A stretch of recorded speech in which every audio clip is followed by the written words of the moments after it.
wa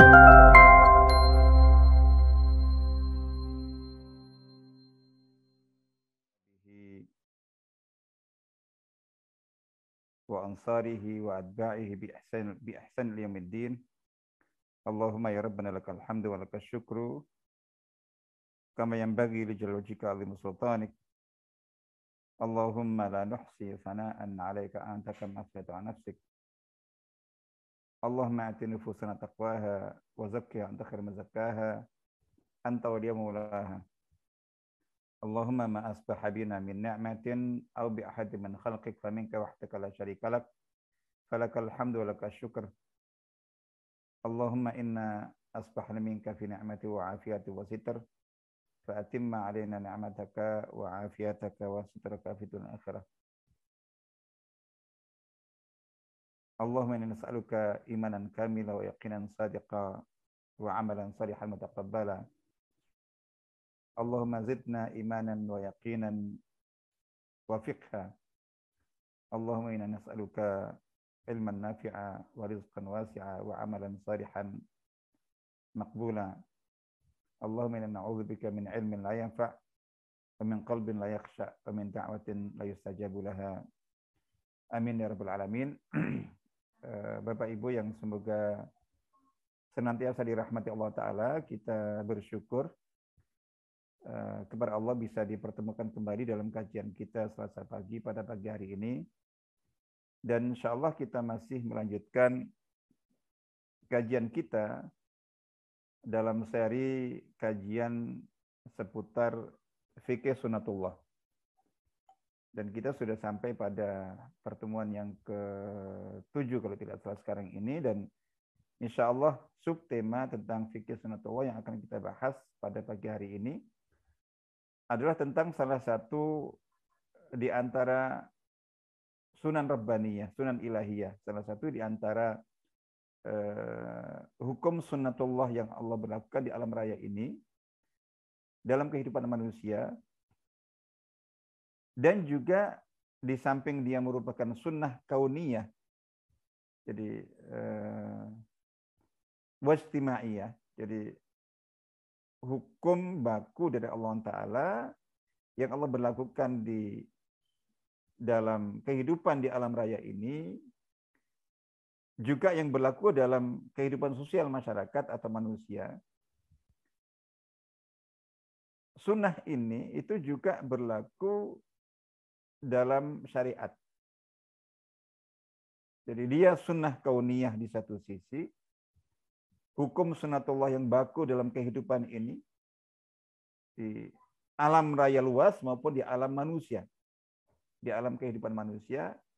Begitu juga merupakan sunnatullah atau sunnah syar'iyah. Jadi merupakan hukum baku dalam syariat Allah, dalam dinullah. Baik dalam Allah menurunkan syariatnya,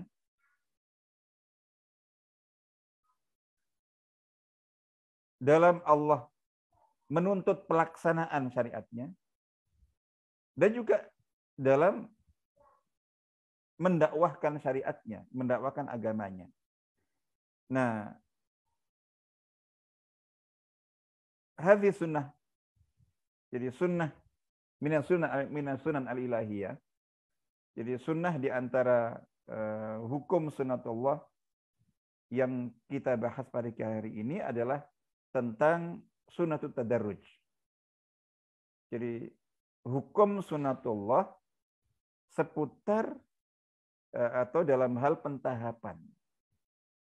Jadi hukum pentahapan. Dalam segala sesuatu, ini sebuah ketetapan Allah Ta'ala bahwa segala sesuatu dalam kehidupan ini, di alam raya ini, bahkan dimulai dari Allah menciptakan langit dan bumi dengan segala isinya. Dan memberlakukan segala sesuatu dalam kehidupan ini untuk ada, untuk jadi. Dan juga dalam kehidupan manusia secara lebih khusus. Dan juga dalam Allah Ta'ala menurunkan, mengundangkan menuntut pelaksanaan dan pendakwahan agamanya, syariatnya ini, itu semuanya berdasarkan dan mengikuti kaidah prinsip pentahapan. Semua harus melalui proses dan bertahap. Nah, itu yang kita katakan tadarruj. Jadi kullu syai'in qa'imun ala asas at-tadarruj. Ala qaidat al-marhaliyah. Jadi segala sesuatu itu ada prosesnya, ada tahapan-tahapannya, ada penjenjangannya, jenjang-jenjangnya, dan ada tangga-tangganya. Tadarruj itu dari bahasa Arab ada kata darajah. Darajah itu peringkat. Jadi peringkat. Mengapa ada peringkat? Itu karena ada banyak. Ada peringkat 1, ada peringkat 2, ada peringkat 3, itu darajah-darajah. Dalam segala sesuatu. Dalam nilai juga begitu. Jadi ada peringkat-peringkat. Jadi dalam kebaikan ada peringkat-peringkatnya, ada dalam keburukan ada peringkat-peringkat. Itu darajah. Jadi derajah itu peringkat. Artinya bahwa tadarruj itu adalah dalam sesuatu itu kita menapak. Jadi menapak darajah ba'da darajah. Itu darajah peringkat demi peringkat demi peringkat demi peringkat. Nah, baik at-tadarruj pentahapan atau mengikuti peringkat itu, pentahapan itu grafiknya naik.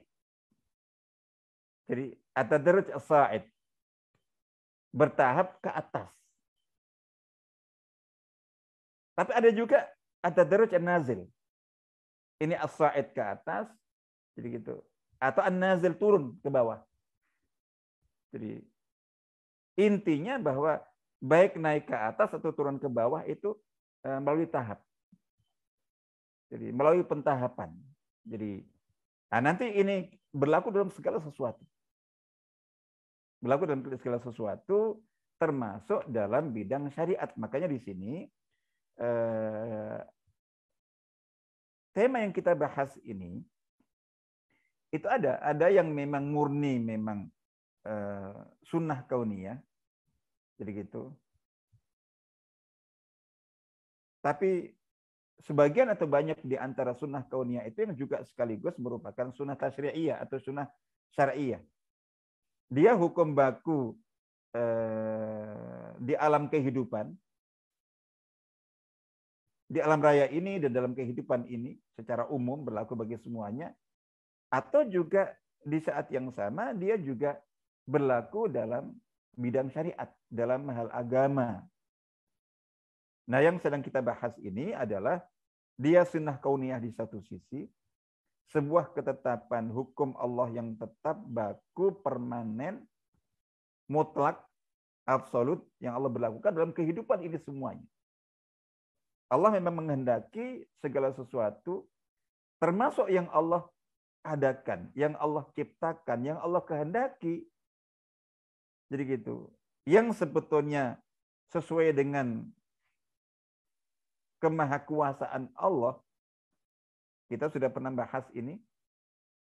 Itu Allah ketika menghendaki sesuatu, hendak menciptakan sesuatu, menghendaki sesuatu itu semuanya. Jika Allah berkehendak sesuatu, Allah cukup berfirman kun. Jadi Allah cukup berfirman kun. Dengan firman-Nya kun itu apapun yang Allah kehendaki untuk terjadi, itu pasti terjadi. Dengan berfirman kun. Tapi yang Allah kehendaki untuk ada dan terjadi, yang cukup dengan Allah berfirman kun itu terjadinya seandainya kalau Allah berkehendak untuk apapun yang Allah kunkan itu terjadi seketika, serta-merta. Jadi gitu. Duf'atan wahidah, jumlatan wahidah. Itu. Fi lahzah. Fi thaniyah. sedetik atau kurang dari sedetik, langsung. Tanpa proses, tanpa prosedur, tanpa apa-apa. Seandainya kok Allah menghendaki begitu, dengan kunnya Allah apapun bisa terjadi. Apapun bisa tercipta. Apapun langsung ada. Apapun langsung terwujud tanpa proses. Andai Allah menghendaki seperti itu. Tapi ternyata Allah tidak menghendaki begitu. Jadi Allah yang maha kuasa atas segala sesuatu, dan untuk mengadakan apapun yang Allah kehendaki cukup dengan kun. Tapi untuk terjadinya apa yang dikunkan Allah itu, seperti yang sudah pernah kita bahas, itu fa yakun. Terjadi. Terjadilah, maka terjadi. Tapi terjadi itu bukan kun yakun. Tapi fa lalu maka yakunu. Terjadi yakunu fi'il mudhari' yang memberikan arti salah satunya proses. Jadi gitu. Nah, itu yang terkait dengan yang kita bahas. Nah, proses itulah kemudian salah satu bentuknya adalah ada pentahapan, ada tahap demi tahap. Dari bahasa Arab itu di dalam penjelasan at-tadarruj atau kata tadarruj bertahap. Bertahap. Itu maksudnya, maknanya baik secara etimologis maupun terminologis itu mirip. Jadi baik al-intiqal, ya, al-intiqal min marhalah ila marhalah a'la minhu, jadi ila nihayah. Jadi lil wusul ila nihayah. Jadi ila nihayatin ma. Jadi berpindah, beralih dari satu tahap ke tahap berikutnya untuk menuju nihayah tahap akhir. Tergantung akhirnya apa. Jadi gitu. Atau at-tadarruj itu juga disebutkan di dalam penjelasan maknanya, itu adalah akhdhul amri syai'an fa syai'an hatta yatim. Jadi gitu. Lil wusul ila tamam atau begitu. Jadi melakukan sesuatu sedikit demi sedikit. Tahap demi tahap. Jadi secara bertahap itu sampai sempurna atau sampai untuk menuju kepada kesempurnaan atau kepada tahap akhir yang diinginkan, intinya begitu. Jadi intinya segala sesuatu itu ada tangganya. Tangganya bisa 3, bisa 7, bisa 10, mungkin bisa 100. Berapapun tangga untuk sesuatu yang diharapkan, diinginkan, yang penting ada pentanggaannya, ada pentahapannya.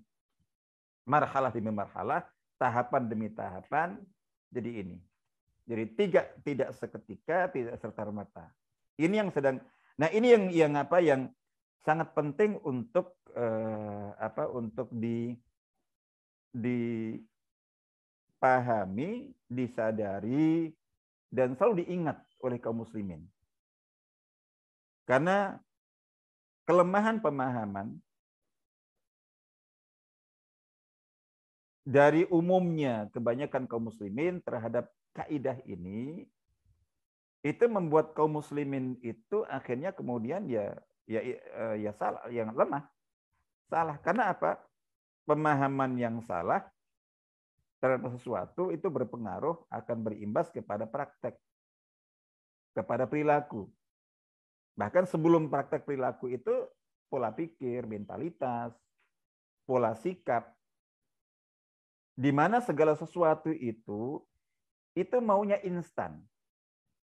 Segala sesuatu itu maunya itu terjadi, didapat secara instan, secara apa itu, jadi to the point, langsung sampai ke akhir. Jadi langsung ke finish tanpa start dan tanpa melewati tanjakan, tahapan, seperti itu. Jadi, nah itu ingin. Akhirnya kemudian, jadi pentingnya memahami kaidah sunatullah ini, itu di samping akhirnya kemudian pola pikir kita, orientasi kita, jadi pola sikap kita, amalan kerja kita itu akhirnya tertata, akhirnya rapi, prosedural, jadi metodologis, mengikuti jalur, jadi gitu. Dan itu yang syarat untuk mencapai ke tujuan. Jadi rapi. Terus kemudian salah satu yang dibuahkan dari pemahaman yang baik terhadap kaidah ini, kaidah tadarruj ini, itu secara mentalitas orang itu akhirnya kemudian lebih mampu, lebih bisa untuk bersabar. Ya, lebih bersabar, terbiasa untuk berpikir. Karena apa? Karena tahapan demi tahap, tangga demi tangga untuk menuju satu titik yang dituju itu, ini tidak selalu cemerlang, tidak selalu siap saji. Jadi gitu. Jadi banyak di antara tahapan-tahapan itu, tangga-tangga itu yang perlu dicari, perlu ditemukan, perlu diupayakan, diikhtiarkan. Akhirnya berpikir bagaimana ini tangga-tangga yang harus saya lewati menuju ini apa ya? Jadi itu butuh ilmu, butuh berpikir, jadi gitu. Butuh berkonsultasi, butuh bermusyawarah, butuh. Terus kemudian tahu. Jadi karena tahu bahwa untuk menuju ke sana itu misalnya kok seperti orang berjalan. Ketika orang itu tahu bahwa dari Surabaya, ini saya di Surabaya contohnya, itu untuk ke Jakarta. Baik. Nah, tahu gambaran dari Surabaya Jakarta itu berapa jauhnya? Misalnya begitu. Ambillah kita tidak, jadi kalau naik pesawat begini, berapa lamanya? Kalau naik bus begini, kalau lamanya naik kereta, ambil paling cepat. Atau kita ambil misalnya naik membawa mobil sendiri. Jadi dengan berjalan tergantung lagi-lagi berjalannya itu apakah langsung tol semuanya atau mungkin jalan biasa, jalan bawah. Berbeda-beda. Nah, tapi ketika seseorang memahami bahwa untuk sampai ke Jakarta itu, jadi naik mobil, nah kalau tahu kira-kira apa? Oh, kalau sekarang tol cepat mungkin 9 jam, 10 jam. Jadi gitu. Dulu lebih lama, sekarang atau kalau tidak naik tol berapa? Nah, orang ketika tahu, sudah tahu dari awal bahwa Jakarta di mana untuk menuju ke sana dengan mobil pribadi, dengan istirahatnya itu sudah tergambar. Jadi tercepat mungkin 8, 9, 10 jam, 12 jam, sudah menyiapkan diri. Gitu. Jadi sudah menyiapkan diri. Ya ketika baru 1 jam, 2 jam, santai. Jadi gitu. Tapi coba misalnya ketika kita dengan anak-anak yang belum paham. Belum paham itu. Pokoknya mau ke Jakarta, tapi nggak tahu Jakarta itu di mana dan berapa lama. Jadi apalagi misalnya kok tidak ada yang membuat beliau nyaman di dalam itu.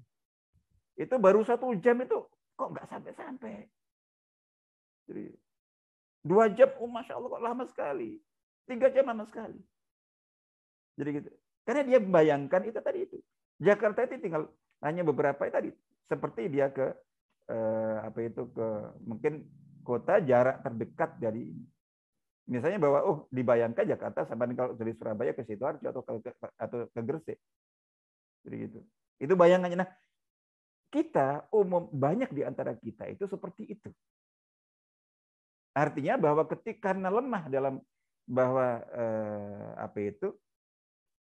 lemah pemahaman, gagal paham terkait dengan adanya kaidah sunatullah ini, sehingga akhirnya kemudian sering sekali dalam segala sesuatu itu tidak sabaran, gerusa-gerusu. Akhirnya kemudian karena berpikirnya dikiranya itu mau melakukan sesuatu itu langsung.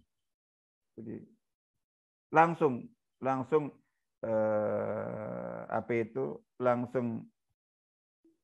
bim salabim tanpa proses. Jadi gitu. Termasuk banyak, mungkin ada sebagian aktivis Islam, pendakwah untuk menuju kemenangan yang diimpikan, yang diharapkan itu, bisa gitu. Atau untuk mengubah masyarakat, nanti insya Allah akan kita bahas tentang sunatul taghyir secara khusus. Tapi di sini kita mengubah diri sendiri, mengubah mungkin keluarga, mengubah lingkungan, mengubah masyarakat menjadi yang lebih baik. Itu lupa bahwa ketika kita mendapati masyarakat, jadi gitu, atau objek dakwah berada dalam kondisi tertentu yang tidak sesuai dengan yang diharapkan, tidak hanya tidak ideal, tapi levelnya malah buruk, bahkan mungkin buruk sekali. Jadi gitu. Ingin diubah. Dalam apa? Dalam akidahnya, keimanannya, akhlaknya, ibadahnya, komitmen syariahnya. Intinya menjadi, Masya Allah, the best.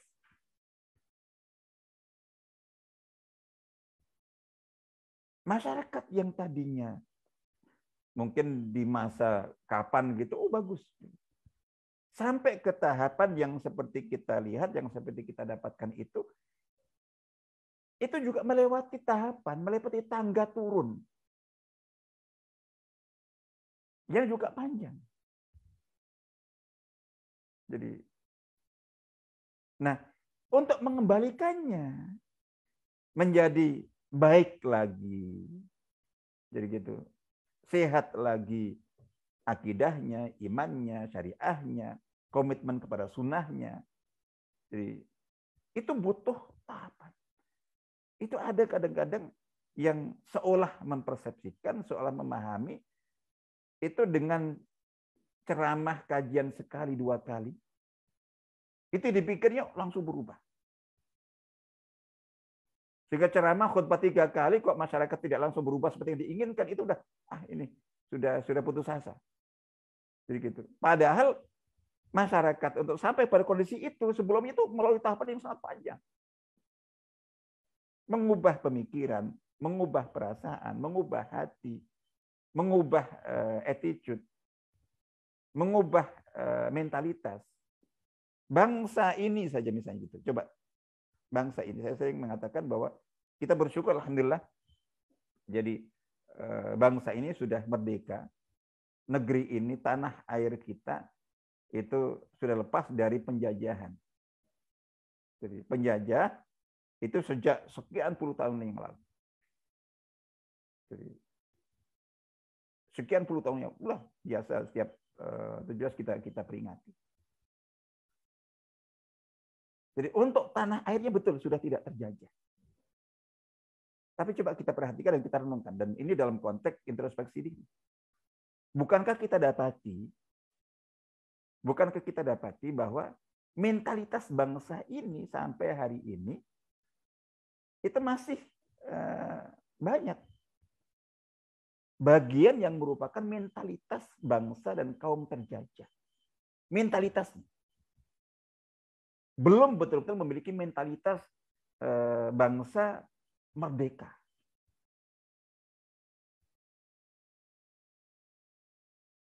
Seperti dulu kaum Bani Israel. Setelah diperbudak oleh Firaun, tinggal di Mesir, jadi gitu. Intinya seperti itu. itu begitu dibebaskan, dimerdekakan oleh Nabi Musa alaihissalam dan Nabi Harun alaihissalam dengan taufik izin Allah Ta'ala, dibawa untuk menjadi bangsa yang merdeka, yang mandiri, tidak di bawah pengaruh dan tekanan bangsa lain. Itu realnya sudah. Fir'aun sudah tidak ada, kaumnya sudah tidak ada. Mereka sudah mandiri dan sudah ini. Tapi mentalitasnya masih belum. Butuh waktu lama. Jadi butuh waktu proses. Ini ada tahapan-tahapan seperti ini. Nah, itu sering. Jadi bahwa akhirnya kita dalam segala sesuatu itu ingin menang instan, ingin sukses instan, ingin maju instan, ingin kuat instan, dipikir begitu dengan bim salabim semuanya. Jadi apalagi kemudian mentalitas ya yang dipengaruhi juga oleh lingkungan. Jadi yang penuh dengan mungkin dekatnya masyarakat kita dengan dunia planet, dunia mistis, yang menjanjikan segala sesuatu itu secara instan. Itu akhirnya kemudian sifat sabarnya tidak ada. Ya gimana akan sabar? Jadi orang tidak sabar itu karena salah satu sebabnya adalah karena ketidaktahuan. Jangan manusia biasa. Coba contohnya Nabi Musa alaihissalam ketika kalau kita baca surat Al-Kahfi itu dalam kisahnya dengan Nabi Khidir alaihissalam.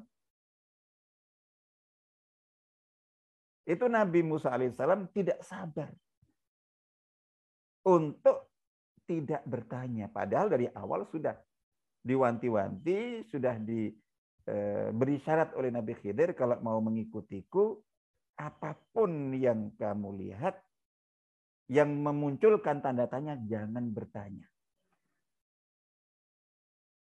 Tapi ternyata sampai 3 kali, jadi gitu, terulang terus. Mengapa? Karena apa yang ada yang beliau lihat, yang beliau saksikan itu memang tidak terjangkau oleh ilmu dan pemahaman Nabi Musa alaihissalam. Ini super khusus di sini. Jadi suatu.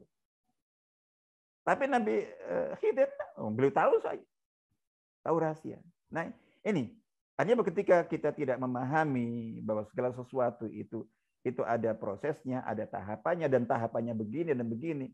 Seperti yang tadi kita sebutkan, jaraknya itu akhirnya kemudian kita jadi yang tidak memahami itu akhirnya kita tidak sadaran, gerusa-gerusu, segala sesuatu inginnya instan. Akhirnya ya karena maunya dipikirnya ini langsung, itu kan ya kalau menuju satu tempat sebenarnya butuh 1000 langkah. Orang kan persiapan seseorang untuk sampai ke tujuan yang butuh 1000 langkah yang dia tahu itu beda dengan dia untuk pindah maju dengan 2, 3, 4 langkah. Nggak butuh persiapan apa-apa. Jadi gitu. Seperti yang tadi kita sebutkan. Itu beda. Nah, sehingga akhirnya kemudian tidak menyiapkan diri. Jadi bahwa tadi terburu-buru, serba terburu-buru, serba tidak sabaran. Terus kemudian ya karena dipikirnya apa yang diinginkan itu bisa didapat begitu saja, tanpa proses, tanpa pentahapan, tanpa ini itu, tanpa syarat ini dan itu, sehingga kemudian ya tidak terbiasa untuk berpikir.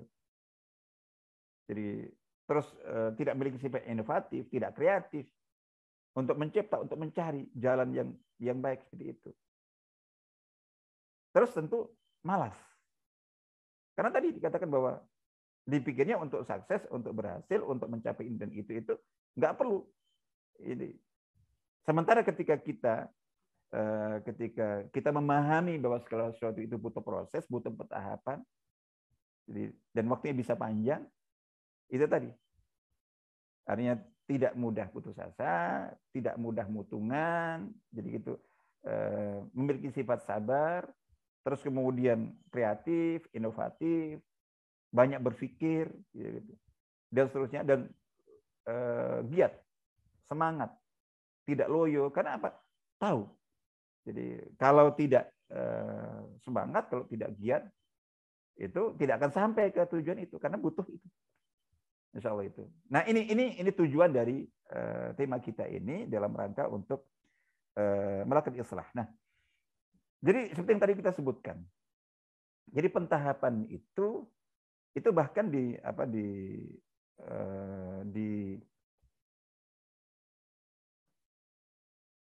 kehendaki Allah Ta'ala. Jadi ditetapkan Allah Ta'ala sebagai salah satu sunatullah, di mana Allah sendiri itu juga mengikuti itu. Jadi Allah sendiri itu juga menerapkan itu. Seperti yang tadi kita sebutkan. Jadi kalau Allah Ta'ala itu menghendaki, Allah bisa menciptakan langit dan bumi. Berikut isinya semuanya lengkap.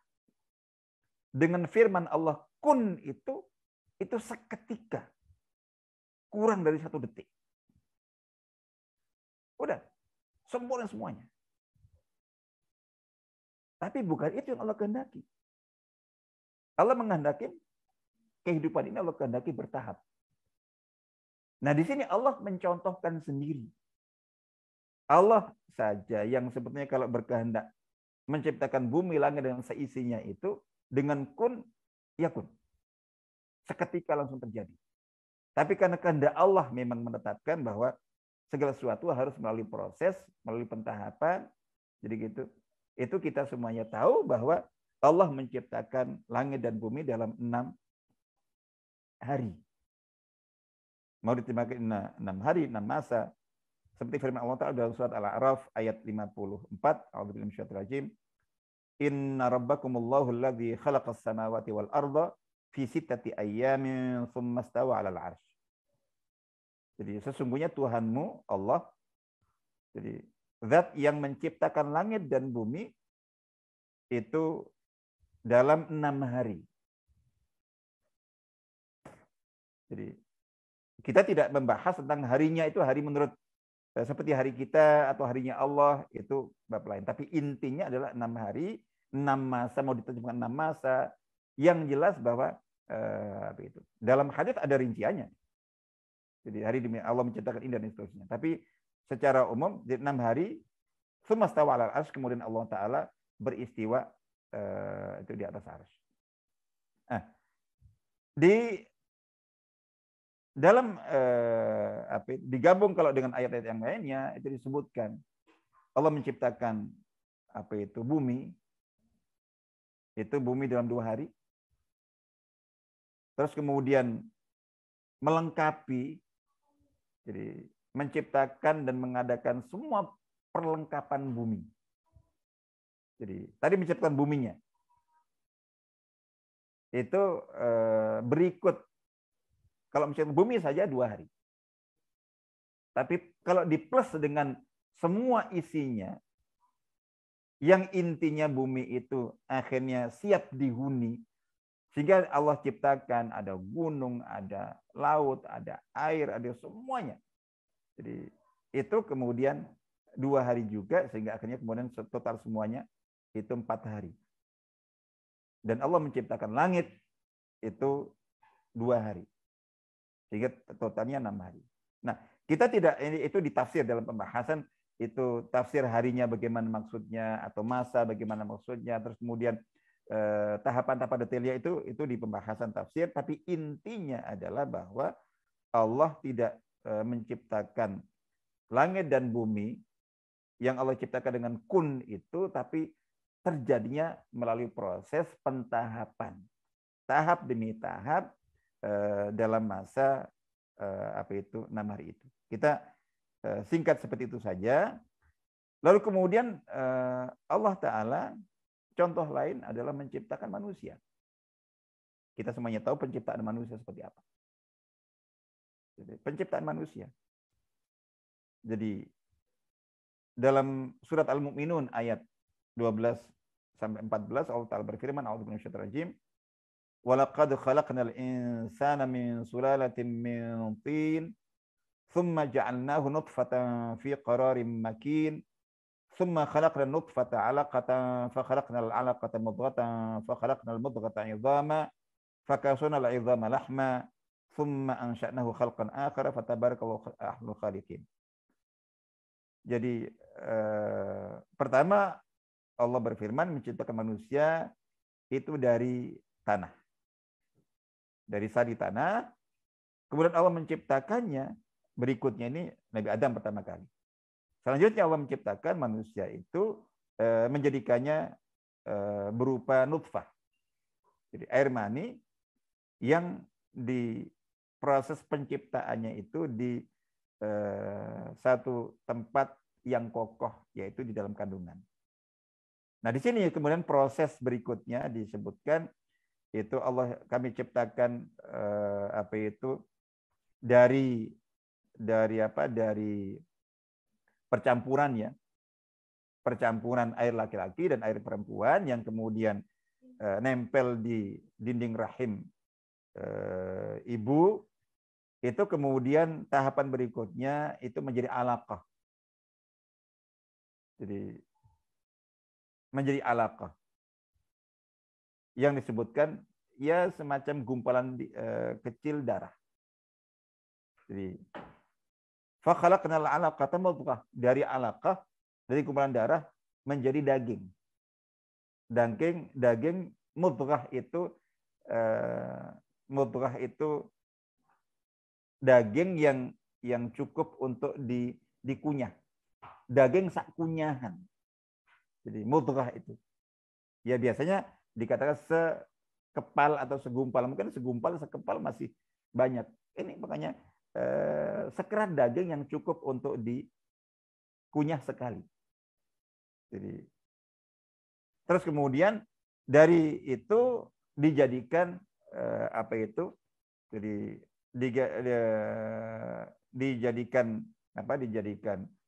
dibuat dicipta dulu tulang-tulang. Fakasunal idzama lahma, dari tulang-tulang itu kemudian dilapisi atau dilapisi dengan daging pelapisnya seperti itu. Jadi kalau tadi daging awal itu keratan saja. Tsumma ansha'nahu khalqan akhar, kemudian kami menciptakan dalam bentuk ciptaan lain. Ya makhluk wujud manusia tadi kan dari bahan-bahan semuanya. Khalqan akhar fatabarakallahu ahsanul khaliqin. Jadi nah, itu tahap demi tahap. Setelah itu kemudian terbentuk seperti itu, kemudian Allah Ta'ala seperti yang kita baca dalam hadis. Jadi dalam hadis riwayat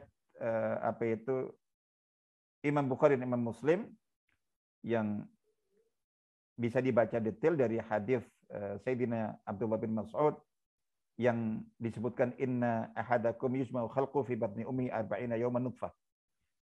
Jadi proses penciptaan salah seorang di antara kita itu dikumpulkan prosesnya dari pertemuan antara laki-laki, perempuan, bapak, ibu. Itu terus kemudian di kandungan ibu dalam bentuk nutfah itu selama 40 hari. Terus kemudian yang tadi disebutkan berupa menjadi alaqah. Jadi alaqah artinya bahwa jadi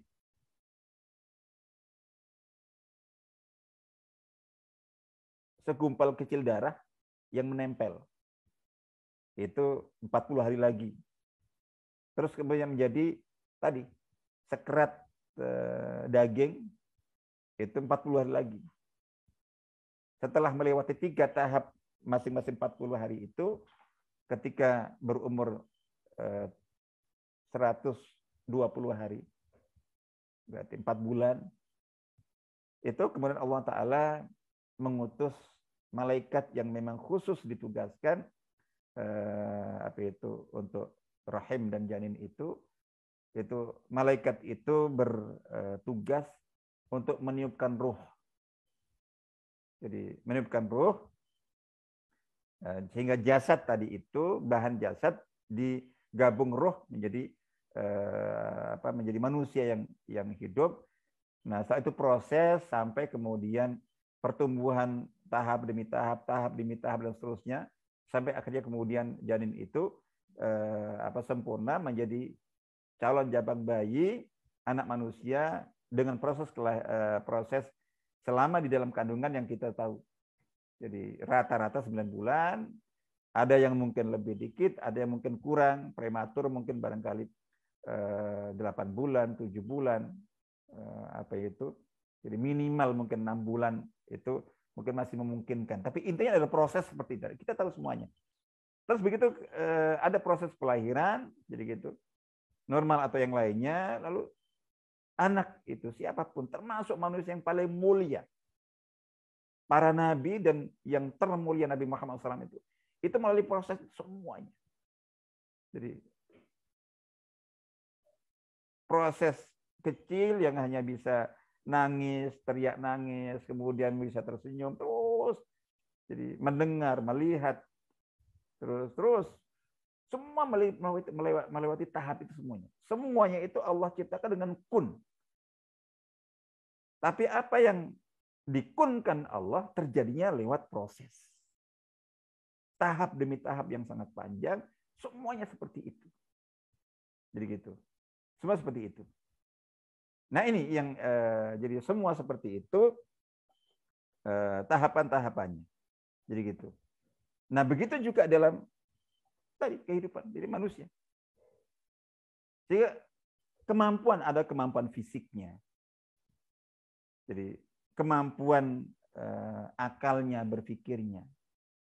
Kemampuan mungkin intuisi perasaannya. Itu juga semua bertahap. Semua melalui proses. Jadi gitu. Begitu juga di alam ini. Jadi di alam ini apapun semuanya. Jadi itu juga terjadi dalam dunia hewan, binatang. Jadi gitu. Terus kemudian dalam dunia tumbuh-tumbuhan.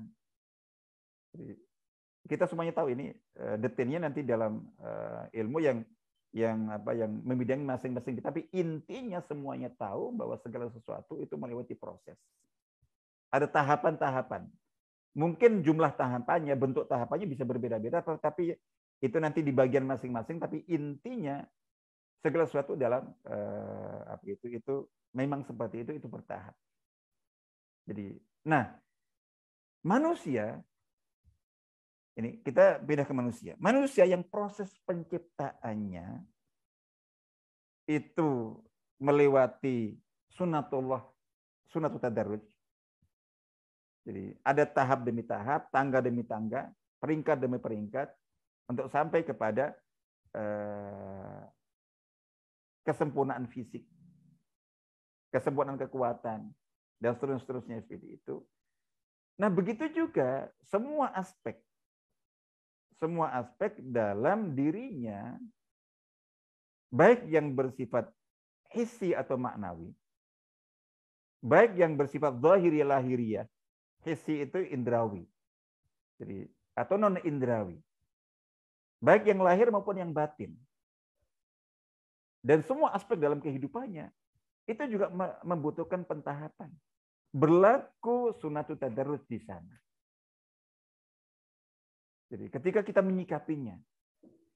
Jadi tadi kemampuan fisiknya. Itu kalau ingin lebih kuat harus melewati begini. Ada pelatihan, harus ini, harus itu. Dan begitu. Pertumbuhan itu seperti itu. Ada syarat seperti itu. Jadi gitu. Untuk agar supaya sehat, udah. Asupan makanannya, gizinya, apanya juga butuh itu. Terus. Makanya kemudian ketika apa yang harus dipenuhi dalam proses tahap demi tahap yang dilewati itu tidak ada yang kurang, jadi ada yang terlewati, itu nanti akan berpengaruh pada hasil. Nah, kita kembali kepada kaidah qanun atau sunnatu as-sababiyah yang kemarin kita sudah bahas. Hukum sebab akibat. Jadi gitu. Jadi ada akibat begini, pasti ada sebabnya begini. Ada akibat begini, sebabnya begini. Nah, itu juga terkait dengan proses. Jadi sebab akibat bagian dari proses, dari hukum proses, hukum pentahapan yang sedang kita bahas. Intinya segala sesuatu itu yang diinginkan dalam diri manusia itu butuh pentahapan, pertumbuhan. Fisiknya butuh pentahapan yang baik. Kalau tahapannya baik, ininya baik, insya Allah akan baik tumbuhnya. Jadi gitu. Kalau mau kita detailkan itu, mungkin kesehatan fisik secara umum, kesehatan kaki, lalu dilatih berjalan, kesehatan tangan, jadi gitu. Terus kesehatan apa itu ya itu, jadi kesehatan indera semuanya. Jadi kemampuan berbicara perlu tahapan-tahapan latihan, pembiasaan seterusnya, pendengaran, jadi gitu. Terus kesehatan daya pikir, kemampuan berpikir dilatih, diasah, dibiasakan. Kepekaan rasa, intuisi perlu semuanya diasah. Ya intinya semuanya butuh. Termasuk di bidang pemahaman, keilmuan. Jadi apa tahapannya? Ada pembelajarannya. Kalau seseorang ingin memiliki kemampuan ilmu di bidang tertentu, itu juga tidak ada yang bim salah bim. Kemampuan seseorang, itu kok bisa apa itu? Jadi berbahasa, punya kemampuan bahasa selain bahasa ibunya, selain bahasa lingkungannya, selain bahasa apa itu nasionalnya. Bahasa sih dikuasai, belajar proses. Ketika ada anak yang tanpa belajar, jadi tanpa belajar, nggak pernah dikenal. Tiba-tiba kok ini anak Jawa tapi nggak pernah tiba-tiba menguasai bahasa Sunda, menguasai bahasa, bisa berbahasa Inggris, itu ada tanda tanya. Jadi, ada sesuatu yang perlu dipertanyakan dan seterusnya. Jadi gitu. Ingin bisa ilmu ini belajar. Ada prosesnya, tahapannya. Jadi intinya begitu. Itu ada prosesnya, ada tahapannya. Nah, ikuti tahapan-tahapan itu, penuhi syaratnya. Jadi begitu juga ingin sukses di bidang tertentu. Jadi dalam kehidupan ini, dalam bidang ilmu, dalam bidang karir, dalam bidang kehidupan apapun, di bidang apa saja, itu ada prosesnya, ada tahapan-tahapannya. Kita tidak sedang membahas, nanti kan barangkali mungkin Allah alam nanti juga kita akan bahas kalau memang ada kesempatan waktu dan Allah memberikan kemudahan. Itu salah satunya adalah yang sangat penting kita bahas adalah sunnatun nasr wa tamkin. Jadi atau sunnatun najah. Jadi hukum kemenangan. Hukum kemenangan dan kekalahan itu ada. Jadi hukum kemajuan dan kemajuan itu ada. Hukum kesuksesan dan kegagalan itu ada. Mungkin nanti kita bahas bagaimana orang ingin sukses. Itu ada sunatullahnya, ada hukum bakunya, ada konunnya, ada undang-undangnya dari Allah Ta'ala sebenarnya. Jadi yang dilewati. Itu apa nanti mungkin akan kita. Tapi intinya begitu. Jadi alam raya ini Allah ciptaan bumi dan langit itu secara bertahap. Manusia dicipta bertahap. Jadi gitu. Sehingga semua bagian jadi dalam kehidupan manusia, dalam diri manusia itu juga semuanya itu juga memiliki tahapan-tahapan harus kita perhatikan. Jadi, termasuk dari sisi mentalitasnya. Mengubah pikiran, mengubah perasaan, mengubah hati, mengubah jadi keyakinan, mengubah apa itu jadi kebiasaan, butuh pentahapan. Jadi ada nanti insya Allah kita bahas sunnatul taghyir. Ada untuk mengubah diri, mengubah lingkungan, mengubah masyarakat. Itu ada hukumnya dan ada sunatnya. Ini kita jadi fokusnya ada bahwa ada pentahapannya, tapi pentahapannya seperti apa itu tentu ke masing-masing bidang. Jadi ke masing-masing bidang harus ditemukan, harus dimiliki, harus dicari. Baik. Nah, tadi kita sebutkan bahwa sunatullah, hukum Allah dalam bab pentahapan ini, di samping Allah berlakukan dalam pengadaan, penciptaan dan seluruh proses itu dalam kehidupan di alam raya ini semuanya, dan juga Allah terapkan dalam kehidupan manusia secara lebih khusus, juga Allah berlakukan dan Allah tetapkan dalam bidang agama dan syariat. Kita kan sudah pernah bahas. Jadi hukum Allah itu ada hukum sunnatullah yang menjadi tema kajian berseri kita ini. Jadi gitu. Dan ada hukum syariatullah. Hukum agama. Jadi kalau hukum sunnatullah itu ada juga disebutkan dalam Al-Qur'an, dalam hadis, tapi itu juga bisa dipelajari, bisa diteliti, bisa ditemukan, bisa dikaji. Itu dari kehidupan dari alam ini.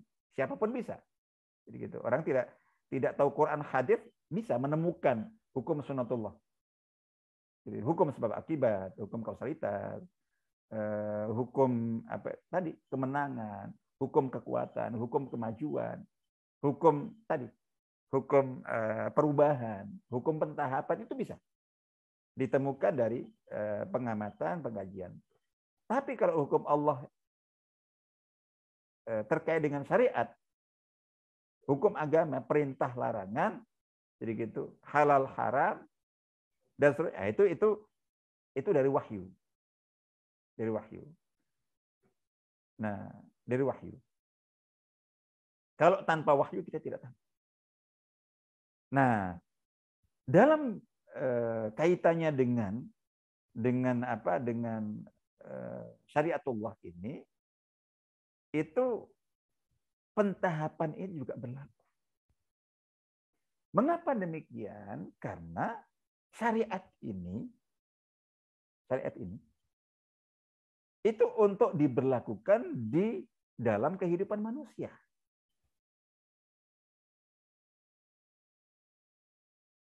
Dan manusia itu segala sesuatunya butuh pentahapan.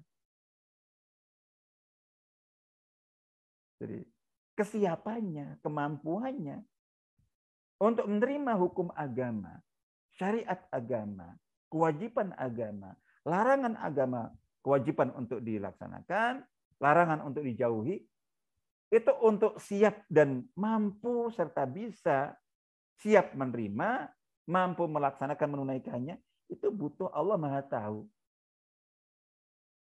Bahwa potensi kemampuan manusia itu butuh pentahapan. Berbeda dengan ketentuan-ketentuan Allah, perintah dari larangan Allah Ta'ala yang Allah berlakukan pada malaikat misalnya. Malaikat dicipta, jadi tidak butuh pentahapan. Jadi gitu. Tidak butuh pentahapan. Jadi misalnya malaikat diperintahkan begini langsung laksanakan. Malaikat dilarang begini, nggak butuh pentahapan. Nggak butuh. Dalam dirinya itu tidak ada. Tidak ada sesuatu yang membutuhkan pentahapan itu. Karena memang tidak dibekali dengan kebutuhan itu. Tapi malaikat dicipta dengan potensi kesiapan langsung dalam menerima perintah apapun, menjauhi larangan apapun seandainya ada di situ. Tapi karena dinullah, agama Allah, syariat Allah, itu Allah tujukan kepada manusia. Dilaksanakan manusia. Jadi gitu. Wahyu yang berisi, kitab suci yang berisi aturan-aturan, tatanan-tatanan, perintah-perintah, larangan-larangan itu Allah Maha Tahu, ini ditujukan untuk manusia. Dan Allah dari awal sudah menciptakan manusia itu dengan kondisi yang membutuhkan pentahapan. Tidak bisa tidak bertahap. Dalam beriman, dalam bertakwa, dalam melakukan ketaatan, melaksanakan perintah, menjauhi larangan. Itu Allah yang menciptakan. Bahwa manusia itu kesiapannya itu segala sesuatu harus bertahap. Tidak ada siap gerak langsung, tidak bisa. Itu Allah Maha Tahu. Makanya kemudian kita kaum muslimin diingatkan. Jadi sejak awal. Jadi dalam beragama, baik beragama itu dalam arti memahami agama. Pertama mungkin iman. Beriman. Memahami ilmu agama. Itu butuh bertahap. Ya, butuh bertahap. Untuk memahami. Ini harus kita pahami, pelajari itu mana dulu. Jadi, mana dulu. Pokok-pokok dulu, prinsip-prinsip dulu, dasar-dasar dulu. Terus bertahap, bertahap, bertahap. Nah ini, mengapa apa itu sering pemahaman. Bahkan ada yang belajar Islam dalam waktu yang sangat lama, tapi karena tidak mengikuti apa itu derajatnya, tidak mengikuti adrajnya, tidak mengikuti marahilnya secara bertahap, tahap demi tahap. Dari tanggal 1 itu apa dulu, tanggal 2, tanggal 3, tanggal 4. Sehingga akhirnya mungkin menghafal, banyak tahu, tapi semeraut. Tidak tertata, tidak rapi. Ini banyak hafal ayat Al-Quran, banyak hafal hadis, banyak hafal hukum, tapi kok pemikirannya kok kacau begitu. Itu banyak. Contoh begitu itu. Itu ada tahapan pemahaman. Terus praktek. Praktek Islam. Jadi gitu. Ini Masya Allah rajin. Sholatnya rajin. Puasanya rajin. Tilawah rajin. Tapi kok imannya rapuh? Kok nggak sabaran? Kok durhaka ke orang tua? Kok muamalahnya, akhlaknya buruk? Nah ini ada yang salah. Dalam yang boleh jadi itu juga mungkin para dai itu ikut bertanggung jawab. Para mu'alim, para mu'adib, para guru mungkin ikut bertanggung jawab. Jadi gitu. Kenapa? Diajar fikih, tapi tertinggal akidah, penanaman akidah keimanannya. Tertinggal akhlaknya. Fikih, halal haram, halal haram, halal haram.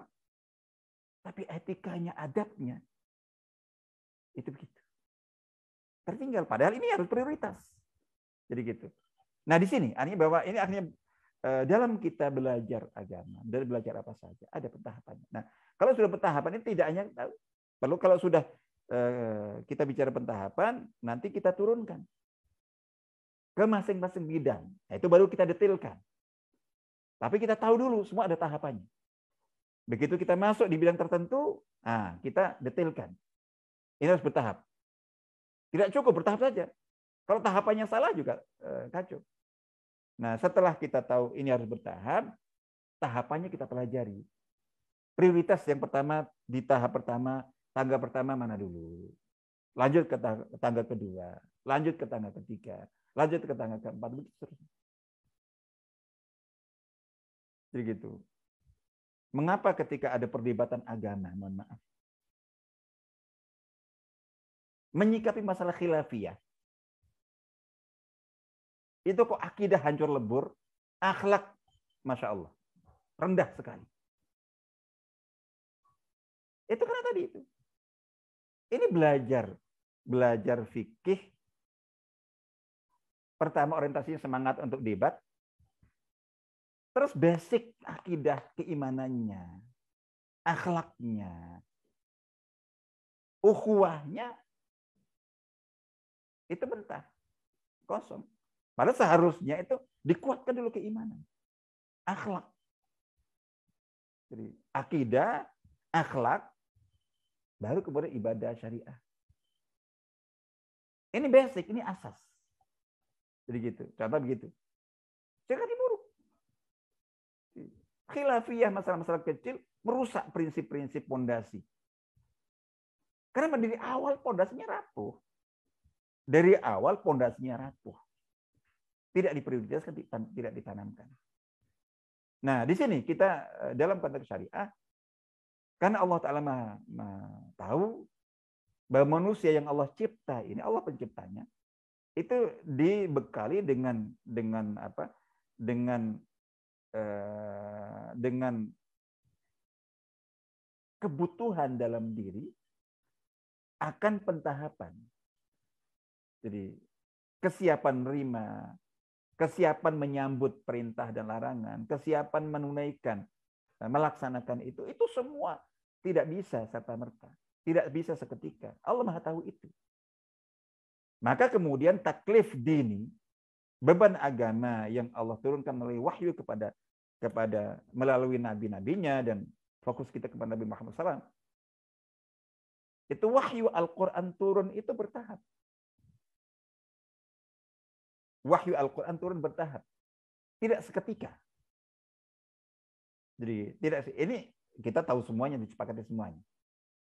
Jadi bahwa Allah Ta'ala berfirman sampai orang-orang kafir gitu. Itu di dalam surah Al-Mu'minun, Al-Furqan ya ayat 32. Itu memprotes. Jadi ini protes penolakan saja. A'udzubillahi minasyaitonir rajim wa qala alladziina kafaru laula nuzila alaihi al-Qur'anu jumlatan wahidah. Kadzalika linutsabbita bihi fuadaka wa rattalnahu tartila. Berkatalah orang-orang kafir, mengapa Al-Quran tidak diturunkan kepadanya jumlatan wahidah? Itu sempurna seketika, sekaligus. Jadi tidak sekali turun dan lengkap semuanya. Mengapa Quran tidak turun lengkap seketika, sekaligus, sekali turun? Jadi gitu. Yaitu karena mereka tahu bahwa Quran turun mungkin 5 ayat demi 5 ayat, 10 ayat demi 10 ayat, 1 surat demi 1 surat, begitu seterusnya. Nah, di sini dijawab oleh Allah Ta'ala langsung. Kadzalika linutsabbita bihi fuadak. Jadi, ya begitulah. Harus secara bertahap, tidak sekaligus, tidak lengkap sekali turun. Itu linutsabbita bihi fuadak. Agar dengan Al-Quran yang diturunkan bertahap itu kami meneguhkan hatimu. Ini Nabi SAW. Perlu diteguhkan dengan Al-Quran. Itu tidak dengan Quran itu seketika sekaligus. Jadi peneguhan manusia itu butuh. Termasuk Nabi Muhammad SAW. Untuk meneguhkan hatimu dengan Al-Quran itu. Dan itu tidak bisa dengan Quran turun sekaligus. 5 ayat. Pertama. Berikutnya di 10 ayat. Berikut lagi 1 surat. Berikut lagi. Terus. Itu begitu. Jadi intinya adalah karena tujuannya untuk meneguhkan, untuk mengukuhkan, untuk menguatkan, dan itu butuh pentahapan. Butuh pentahapan-pentahapan. Dan masanya seperti yang kita tahu. Jadi yang terkenal, yang masyhur itu Al-Quran turun dalam waktu atau masa 23 tahun. Ada yang berpendapat 20 tahun. Ada yang berpendapat 25 tahun. Ini perbedaan ini terkait dengan perbedaan tentang lamanya masa beliau tinggal atau berada di Mekah setelah menjadi nabi. Kalau untuk masa di Madinah sepakat semuanya 10 tahun. Kalau untuk di Mekahnya itu yang ada yang berpendapat 20 tahun, berarti 20 tambah 20 berarti 10 tahun, 10 di Mekah, 10 di Madinah berarti 20 tahun total semuanya. Jadi lamanya kalau Al-Quran turun. Jadi, tapi ada yang berpendapat bahwa di Mekahnya 13 tahun. Ini yang masyhur, ini yang terkenal. Jadi 13 tahun ditambah 10 tahun di Madinah, 23 tahun. Tapi ada yang berpendapat totalnya 25 tahun berarti di Mekahnya itu tidak 13 tahun tapi 15 tahun. Itu khilafiyah, tapi yang terkenal ini. Tapi intinya adalah itu semua bertahap. Nah, tidak hanya bertahap, bertahapan itu juga rapi. Tadi kita sebutkan. Itu apa dulu? Apa dulu? Nah, karena iman, akidah, tauhid itu merupakan pondasi, merupakan landasan bukan dasar, maka selama 13 tahun wahyu turun pada periode Mekah, itu hampir semuanya atau semuanya itu tentang akidah plus akhlak. Karena akhlak ini merupakan buah langsung, buah pertama dari keimanan. Makanya ketika kita menanamkan akidah, keimanan, jangan hanya teori. Pertama utamanya adalah bahwa ini akidah yang benar adalah akidah yang atau keimanan yang melahirkan, menumbuhkan dan menghasilkan akhlak. Jadi akhlak. Akhlak keikhlasan, akhlak syukur, akhlak sabar, akhlak tawakal. Itu semuanya pondasi syariat nanti. Pondasi ibadah semuanya. Jadi gitu. Nah itu intinya akidah. Itu kokoh. Baru kemudian syariat, perintah dan larangan itu turun di Madinah.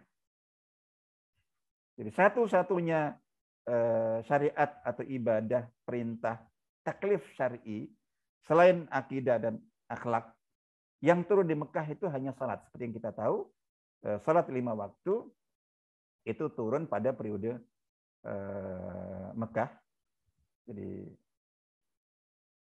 diturunkan Allah Ta'ala itu melalui peristiwa Isra Mi'raj. Kita tahu itu. Meskipun khilafiyah tentang waktunya, tapi yang jumhur berpendapat waktunya pada tahun 10 kenabian. Itu saja. Salat saja. Yang di akhir masa periode Mekah. Tapi kewajiban zakat, kewajiban puasa, kewajiban haji, ya, haramnya, semua yang diharamkan, haramnya riba, haramnya khamr, haramnya segala macam itu, dan kewajiban-kewajiban yang lainnya itu semuanya turun di periode di periode Madinah selama 10 tahun itu. Setelah kaum muslimin, para sahabat waktu itu dikokohkan akidahnya, dikokohkan akhlaknya. Selama 13-10 atau 13 atau 15 tahun pada periode Makkah. Artinya masanya lebih lama. Kita ambil yang tengah 13 tahun. Itu semuanya untuk pengokohan akidah, pengokohan keimanan, untuk membuat atau memberikan kesiapan. Jadi kesiapan menerima perintah dan larangan.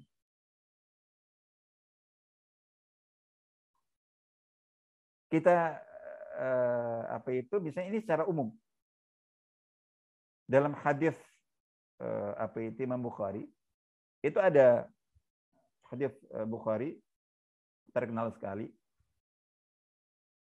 Jadi sekali waktu Ibunda Aisyah radhiyallahu anha itu ditanya oleh seseorang yang sedang bersama beliau, murid beliau, tentang apa ayat atau surat atau wahyu yang pertama kali turun.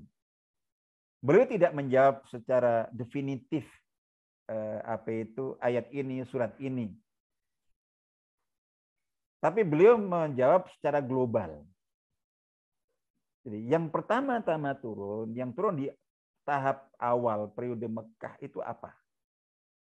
Beliau mengatakan bahwa inna ma nazala awal ma nazala. Jadi minhu suratun al-mufassal. Jadi yang pertama kali turun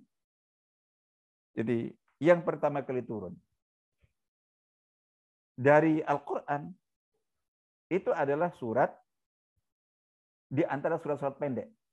Surat mufassal, surat pendek, surat yang seperti juz 30 dan seterusnya itu.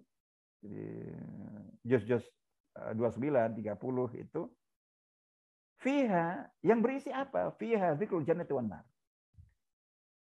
Yang memuat tentang tema surga neraka. Ini contoh surga neraka itu. Iman kepada hari akhir. Intinya tema keimanan. Tentu ada surga neraka, ada tentang hari akhir, hari kiamat, jadi gitu. Ada tentang rukun-rukun iman yang lainnya. Intinya adalah yang awal-awal turun itu adalah surat-surat, ayat-ayat, wahyu-wahyu yang terkait dengan akidah, keimanan, dan ketauhidan. Belum mengatakan gitu. Mengapa demikian? Dikatakan hatta idza saban nasu ilal Islam. Jadi sampai ketika orang-orang sudah kembali kepada Islam, maksudnya sudah memiliki kesiapan untuk menerima Islam. Jadi dari sisi keimanannya, kesiapannya, baru nazal halal wa haram. Barulah turun surat-surat, ayat-ayat dan wahyu terkait dengan hukum halal haram, perintah dan larangan. Itu baru turun. Ketika orang sudah dikuatkan akidahnya, keimanannya, ketauhidannya. Itu seperti itu. Nah, beliau mengatakan, walau nazala awwala syai'in la tashrabul khamr. Seandainya wahyu yang pertama kali turun itu adalah larangan janganlah kalian minum khamr. Sebelum keimanan dikuatkan, akidah dikokohkan, jadi gitu.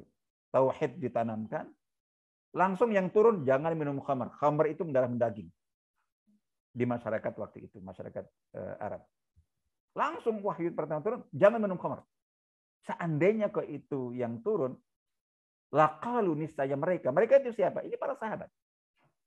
Niscaya masyarakat langsung menjawab dan bereaksi, la nada'u al-khamr abadan. Kami tidak akan meninggalkan khamr selamanya karena belum siap. Walau nazala la taznu, seandainya yang pertama kali turun itu adalah hukum haramnya zina, jangan berzina. Zina lekat dalam masyarakat mereka. Jadi gitu. Imannya belum kokoh, akidahnya masih rapuh. Kesiapan menerima larangan dan perintah masih belum. Langsung jangan minum khamr, jangan berzina. Niscaya mereka akan menjawab, la nada'u zina abadan. Kami tidak akan meninggalkan zina selamanya karena belum siap.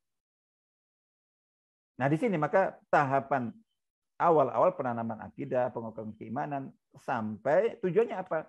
Untuk menumbuhkan dan menciptakan kesiapan. Menerima aturan, ketentuan, melaksanakan perintah, menjauhi larangan. Itu butuh kesiapan, butuh waktu. Jadi gitu. Itu butuh waktu. Nah, itu secara umum. Itu secara umum. Secara lebih khusus kita bisa melihat contohnya. Jadi contohnya artinya bahwa misalnya sebagai contoh, ya untuk tadi kita katakan bahwa kewajiban baru salat di akhir masa periode Mekah. Tapi zakat, puasa Ramadan, jadi haji, kewajiban perintah jihad. Nah, itu semuanya turun di Madinah. Tapi turun di Madinah itu pun itu juga bukan seketika langsung. Dalam sehari, dalam sepekan, dalam sebulan udah langsung turun. Ya sholat, setelah sholat ya zakat, ya puasa, ya haji, ya ini seketika semuanya. Terus haramnya riba, haramnya zina, haramnya minum khamr, haramnya judi, haramnya ini, haramnya itu. Semua di satu hari tidak. Jadi gitu. Setelah mereka dikokohkan akidahnya selama 13 tahun atau 15 tahun itu untuk masing-masing perintah dan larangan itu juga dibuat bertahap. Jadi itu juga dibuat bertahap. Jadi misalnya bahwa ini kita ambil contoh pengharaman khamr. Jadi ini waktu kita sudah ini pengharaman khamr misalnya itu melewati 4 tahap. Tahap pertama hanya isyarat bahwa khamr itu tidak bagus. Dia sebagai rezeki itu bukan rezeki yang baik.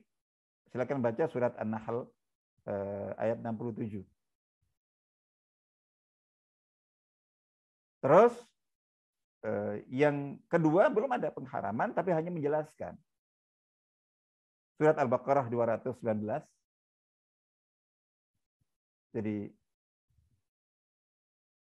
yang yas'alunaka anil khamri wal maisir, mereka bertanya kepadamu tentang apa? Tentang khamr dan judi. Minuman keras dan judi. Katakan bahwa di dalamnya ada dosa yang besar, tapi juga ada manfaat. Hanya dijelaskan bahwa ini itu bahaya, ini itu madarat, ini itu dosa. Tapi masih disebutkan ada manfaatnya. Disuruh berpikir. Tapi dosanya, bahayanya lebih besar daripada manfaatnya. Baru begitu. Masyarakat berpikir. Jadi gitu. Baru diajak berpikir tentang dosa dan bahayanya khamar dan juga judi, itu lebih besar. Tapi diakui manfaatnya masih ada. Jadi gitu. Nah, yang ketiga itu pengharaman parsial. An-Nisa ayat 43. Jadi jangan melakukan salat, mendekati salat dalam keadaan masih mabuk. Sehingga pada tahap ini itu para sahabat selama tidak salat dan waktunya masih jauh dari salat, masih minum, masih mabuk. Coba diperkirakan, kira-kira kalau mabuk nanti sadarnya itu jangan sampai itu ketika waktu sholat berikutnya itu sudah datang. Jadi diperkirakan. Biasanya mabuk 1 jam sehingga jadi sudah diperkirakan 1 jam sebelum sholat, setengah jam sebelum waktunya sholat itu sudah harus sadar sehingga sudah tidak minum lagi. Nah, tahap keempat baru diharamkan secara total dengan surat Al-Maidah ayat 90. Itu contoh begitu total sampai hari kiamat itu sudah baku. Insyaallah begitu. Nah, pengharaman riba juga 4 tahap misalnya. Jadi bisa diambil misalnya tahapan pertama surat Ar-Rum ayat 39. Jadi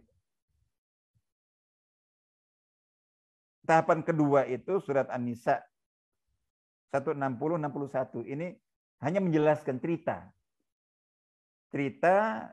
dengan memberikan kesan dan image yang negatif terhadap perilaku orang Yahudi ahli kitab yang biasanya melakukan riba. Itu cerita.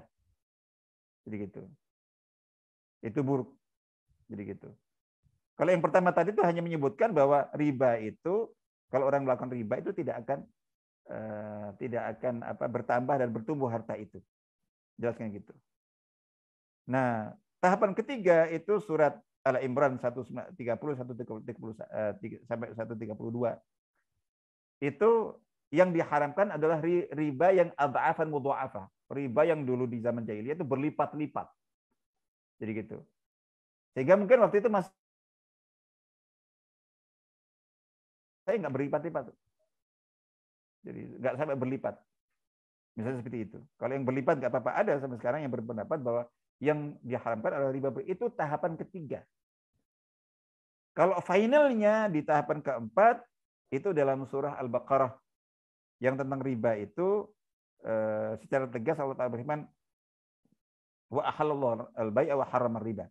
Allah menghalalkan jual beli dan mengharamkan riba. Dan ditutup dalam Al-Baqarah 279 itu, jika mereka tidak meninggalkan ribanya. Riba itu pokoknya dikatakan wadharu ma baqiya minar riba. Pokoknya yang tersisa. Meskipun 1%, meskipun 0,5%. Kalau tadi itu yang riba 100%, mungkin barangkali yang. Tapi di bawahnya masih. Ini di ayat ini final haramnya riba itu dikatakan bahwa wadharu ma baqiya minar riba, yang tersisa meskipun hanya 1%, 0,5% itu haram. Sampai diancam fa illam taf'alu fa'dhanu biharbin minallahi wa rasulih. Jika mereka tidak tunduk, tidak melakukan itu, meninggalkan riba sekecil apapun persentasenya, itu sama saja berarti mereka telah mempermaklumkan, menantang Allah, menantang perang dengan Allah dan Rasul, dan seterusnya. Dan begitu juga yang lainnya. Jadi kewajiban ini dan itu. Nah, maka di sini yang kita ambil dalam konteks ini khususnya baik dalam kehidupan kita untuk mencapai tujuan tertentu, keberhasilan, kesuksesan, dan apa saja di bidang apa saja itu kita harus tahu tentang kaidah. Semuanya butuh proses, semua butuh pentahapan, semua butuh tadarus. Ketika kita sudah menentukan bidang ini butuh pentahapan, bidang ini butuh pentahapan, dan dalam kehidupan secara umum. Jadi dalam belajar, dalam ilmu, dalam pekerjaan, dalam profesi, dalam hal apa saja butuh pentahapan. Itu kaidah umum. Nah, begitu kita sudah masuk ke atau membidangi bidang tertentu, melakukan bidang tertentu, itu kita detil. Tidak cukup, pokoknya harus bertahap dan butuh waktu. Tidak cukup dan itu, butuh ilmu untuk memahami secara detail dan definitif, tahap demi tahapannya, tangga demi tangganya itu harus definitif. Karena paham bertahap, tapi kalau tahapannya salah, nah di situ butuh ilmu, butuh pengalaman. Kalau tahapannya salah, salah juga. Jadi memahami segala sesuatu bertahap untuk menuju satu titik tujuan tertentu, tapi begitu sudah masuk itu harus detail. Jadi tahapan dalam kita menentukan dan mengetahui, tahapan secara benar juga harus. Jadi tangga pertama apa, menuju tangga kedua apa, menuju tangga ketiga apa, menuju tangga sampai ke tangga yang 10 itu tahap seperti itu. Meskipun paham bertahap dan sudah melakukan waktu ini, jadi gitu, waktu yang cukup lama, tapi mengapa kok belum sampai? Itu. Seperti ke Jakarta. Loh sudah 9 jam, loh arahnya beda. Naik busnya yang dinaiki ke Denpasar. Naik pesawat yang dinaiki ke apa itu ke Bandung. Jadi gitu. Nah, mengapa ada orang-orang, kalau dalam nanti kita akan bahas bahwa ini sudah katanya manjat dan wajat, barang siapa yang bersungguh-sungguh dalam berupaya dia akan menemukan keberhasilan dan hasilnya. Ini sudah jungkir balik apa itu ibaratnya jadi peras keringat banting tulang segala macam, tapi kok tetap aja belum berhasil. Itu nanti panjang pembahasan, tapi salah satu faktor penyebabnya sangat boleh jadi dia udah kerja keras, tahu bahwa ini butuh waktu, butuh pentahapan, tapi dari sisi ilmunya tahapan yang ditempuhnya salah. Jadi, jalan yang harus ditempuh itu salah. Waktu dapat, tapi tahap demi tahapnya itu yang salah. Jadi gitu. Itu ada banyak. Hanya capek saja. Jadi hanya capek saja, hanya mungkin itu. Tapi salah. Jadi mungkin kita lebih detailkan itu. Nah, ini khususnya makanya kita dalam konteksnya dalam beragama. Ini pentahapan kita terapkan dalam kehidupan kita, baik dalam kita menjalani kehidupan secara umum, dalam usaha, dalam ikhtiar, dalam keilmuan, maupun juga dalam beragama. Nah, dalam beragama itu kita fokuskan pada dua orang. Yang pertama adalah bagi setiap individu Muslim yang ingin beragama secara baik. Jadi gitu. Nah, dia itu harus tadi berilmu, belajar. Nah, itu prioritas yang dipelajari apa dulu? Terus bagaimana mempelajarinya? Tahap aja seperti apa? Terus juga dalam melaksanakan. Ada sebagian orang yang begitu punya kesadaran, mungkin tadinya jalannya nggak bagus, gitu, banyak menyimpang, banyak ini melanggar, terus kemudian sadar, langsung ketika saat semangat itu rasanya masya Allah langsung inginnya lompat, jadi gitu. Jadi, selalu melakukan yang selalu. Itu butuh dibuat bertahap. Jadi bertahap. Karena manusia seperti itu. Nah ini, lebih khusus lagi ini untuk para pendakwah. Untuk para pendakwah, para dai, para murabbi, para pendidik masyarakat, pendidik ini itu perhatikan. Jadi perhatikan prinsip pentahapan ini sangat benar. Jadi gitu. Dan juga mungkin pihak siapa saja yang mungkin pelaksana kebijakan, pemegang kebijakan, keputusan apa saja itu juga dalam melakukan apapun yang diputuskan itu juga bertahap. Di sini saya tutup dengan apa itu? Ini dalam konteks kesiapan masyarakat untuk melaksanakan perintah, menjauhi larangan dan mengikuti aturan itu bagi para duat, bagi para dai, bagi para pendidik dan juga bagi para pemegang kekuasaan, pembuat kebijakan itu juga harus memperhatikan prinsip pentahapan ini. Ada riwayat yang cukup terkenal, kisah dari Amirul Mukminin Umar bin Abdul Aziz rahimahullah. Itu setelah beliau kan menjadi khalifah singkat 2 tahun sedikit lebih sedikit. Beliau sampai dijuluki sebagai sebagai Khulafaur Rasyidin nomor 5. Jadi Khulafaur Rasyidin kelima karena memang kita tahu sebenarnya adilnya seperti apa. Nah, awal pertama kali beliau menjadi khalifah setelah berjalan beberapa saat itu sekali waktu beliau itu didatangi oleh putra beliau. Putra beliau masih belasan tahun, wah semangat keberagamannya luar biasa. Nah, si anak muda ABG ini, putra Khalifah Umar bin Abdul Aziz ini, itu melihat setelah ayahandanya menjadi khalifah, dia kan menyaksikan kan berbagai fenomena ketidakaturan. Jadi mungkin ada kezaliman, ada sisa-sisa berbagai kesemrawutan dalam penataan negara dan pemerintahan di masyarakat dari mungkin masa sebelumnya. Nah, dia tahu bahwa ini harus dibenahi. Tapi beliau itu putra beliau yang masih ABG masih belasan tahun itu sepertinya nggak sabar kok. Ibaratnya dia melihat kok bapaknya ini sudah memegang kekuasaan tertinggi. Jadi gitu.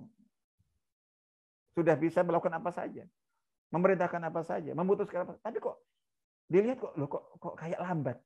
Nah, di situ. Jadi putranya masuk dan mengatakan, "Ayah, mengapa kok ayah lambat sekali?" Jadi ini kan banyak kesemrawutan, banyak ketidakaturan, banyak kezaliman, banyak pelanggaran. Jadi terus banyak kebijakan atau banyak hal yang seharusnya dilakukan. Ya, kalau memang sesuatu yang belum terlaksana, udah buat saja instruksi langsung. Jadi buat aturan langsung. Jadi harus begini, tidak boleh begitu. Harus begini, tidak boleh begitu. Itu cuma seketika. Jadi gitu. Nah, di sini Sayyidina jadi Umar bin Abdul Aziz itu menjawab putranya, "Ya bunayya, wahai putraku, innallaha dzammal khamra fi ayatain wa harramaha fi tsaritsah." Jadi beliau bercerita tentang yang tadi saya sebutkan, pentahapan dalam pengharaman khamr. Jadi Allah Ta'ala yang zat yang maha kuasa atas segala sesuatu. Kekuasaan abimu ini tidak ada apa-apanya dibanding kekuasaan Allah Ta'ala. Allah yang maha kuasa Rabbul Alamin. Jadi gitu. Itu mencela khamr dalam 2 ayat. Dan baru mengharamkannya pada dalam tahap ayat ketiga. Jadi gitu. Nah, pengharaman itu pun juga masih 2 tahap lagi. Ini beliau disebutkan hanya diharamkan ketiga, tapi itu pun juga 2 tahap. Jadi yang ketiganya itu pengharaman parsial, yang tahapan keempat baru itu Allah Ta'ala, Rabbul Alamin. Jadi yang kalau Allah mau bisa saja sudah diharamkan total sejak awal, tapi tidak bertahap begitu. Nah, beliau mengatakan wa inni akhsha an ahmilan nasa 'alal haqqi jumlatan wahidah fayadfa'uhu jumlah. Dan saya khawatir kalau saya paksa masyarakat untuk mengikuti kebenaran itu seketika, spontanitas, sekali membuat aturan, saya khawatir karena mereka belum siap dan memang untuk sampai siap itu butuh pentahapan. Kalau saya langsung undangkan seketika, pokoknya harus begini, dilarang begitu, itu seketika, saya khawatir mereka justru akan menolaknya juga seketika. Insya Allah itu. Baik, saya kira itu insya Allah mudah-mudahan ini menjadi pelajaran dan pengingat bagi kita semuanya dan semoga Allah Ta'ala memberikan taufik kepada kita, memberikan tambahan keimanan, tambahan ketakwaan, dan tambahan keistiqomahan, serta juga tambahan ilmu yang bermanfaat. Barakallahu fikum, semoga sekali lagi bermanfaat, dan saya mohon maaf jika ada yang kurang berkenan dari yang saya sampaikan. Wallahu a'lam, barangkali mungkin ada yang ingin menambahkan, ada yang ingin disampaikan, silakan. Bisa langsung atau mungkin melalui chat. Ada yang barangkali yang ikut dalam Zoom, ada yang ingin bergabung? Assalamualaikum dengan Ustadz. Atau dengan pertanyaan, silakan. Ya, saya sebetulnya sudah menyampaikan di chat itu, Ustadz. Jadi begini, Ustadz, tadi Ustadz menjelaskan bahwa Al-Quran itu diturunkan secara bertahap, secara bertahap. Nah, kalau seperti Al-Baqarah begitu yang sekian ratus ayat, itu apakah bertahap sekian ratus ayat atau gimana? Karena saya Baik, kalau pernah tidak ada tambahan atau juga pertanyaan dan interaksi, insya Allah kita cukupkan sampai di sini kajian kita pada pagi hari ini tentang salah satu bentuk sunatullah, yaitu sunatu at-tadarruj, hukum pentahapan baik dalam kehidupan atau baik di alam raya ini, dalam kehidupan manusia secara umum, maupun juga di dalam bidang syariah atau dalam bidang keberagamaan, dalam kita beragama, baik itu dalam pemahaman, dalam penanaman keimanan, maupun juga dalam pelaksanaan, implementasi, melaksanakan perintah dan menjauhi larangan. Jadi itu semuanya itu butuh bertahap, butuh secara bertahap. Gimana, ada pertanyaan?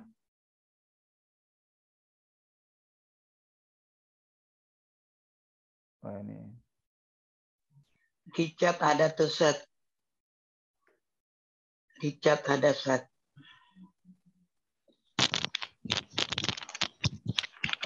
Sebenarnya lebih bagus kalau bisa disampaikan langsung. Ini saya harus baca. Dari Budiah tadi, Jika Ustadz. sudah berkeluarga, tapi saya juga tidak baru bisa membaca karena saya keluar untuk masuk belajar ini agama, tadi. Bagaimana cara belajar akidah yang benar agar memiliki pondasi agama yang kuat? Seperti yang saya sebutkan bahwa ya ini kita inti dari akidah itu adalah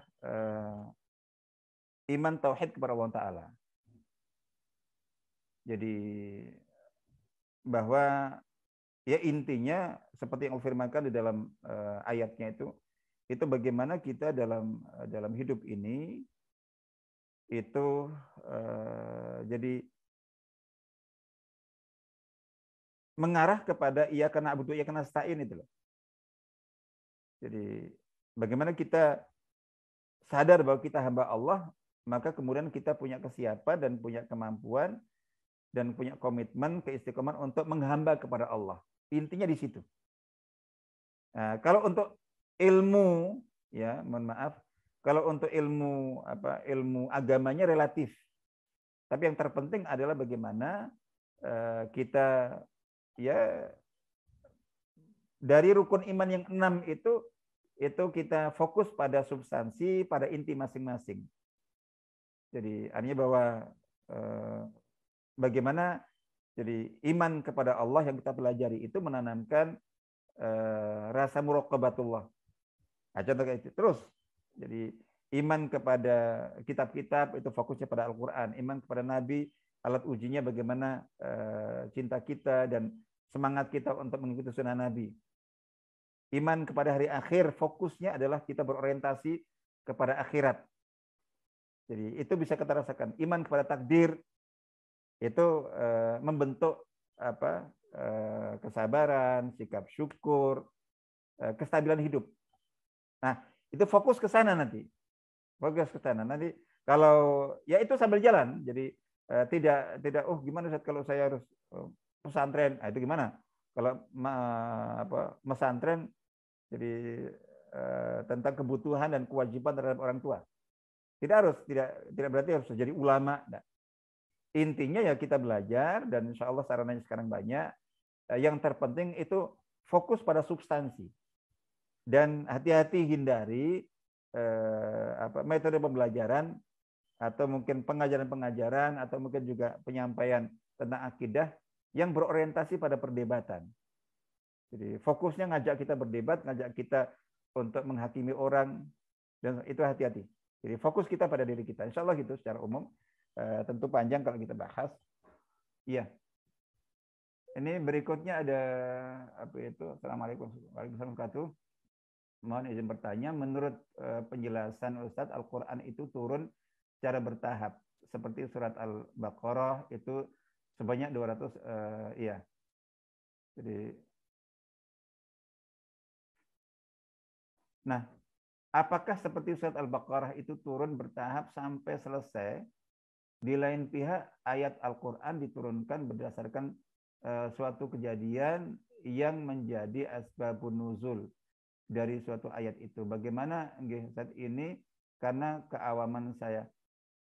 Gini, jadi apa itu? Ya kalau ini sudah masuk ke, ya kita tadi kan contoh aja ya, pentahapan itu. Tapi kalau terkait dengan ini mungkin masuk dalam ulumul Quran, jadi dalam ilmu Al-Quran ya. Terkait. Tapi singkat saja secara umum. Jadi betul bahwa jadi faktor penyebab atau hikmah ya, rahasia di balik diturunkannya Al-Quran secara bertahap itu bermacam-macam. Secara umum tadi itu bahwa dengan turunkan secara bertahap sedikit demi sedikit itu untuk lebih mengokohkan. Jadi cobalah kalau kita menerima nasihat. Seandainya kok nasihat yang jumlahnya 10 diberikan langsung seketika kepada kita, itu kita bingung.